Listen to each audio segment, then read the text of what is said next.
Good morning mga Jai, this is Mercy A. Villarinia. At the age of 19, mapapasabi ka na lang dito ng ay dubogok ka.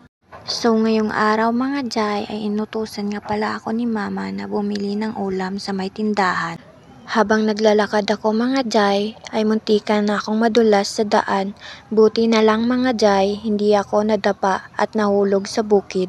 Habang papunta na nga ako mga Jai sa tindahan ay may narinig akong mga chismis ng mga marites. Noodles na nga lang mga Jai yung aking binili para naman hubaba pa yung aking buhay. Charet. Hinihintay ko na nga lang mga Jai yung aking sukli kasi ang tagal ni Aling Marites.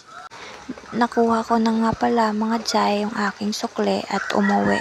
Habang naglalakad nga ako dyan mga Jai ay nagpapakit pa ako dyan. At naglakad ako ulit mga Jai at di ko akalaing uulan pala mga Jai. Kaya nagmamadali na nga lang akong umuwi at muntikan nang sumabit yung buhok ko mga Jai. Pero safe naman sa pag-uwi. Hanggang dito na lang tayo mga Jai. Bye bye!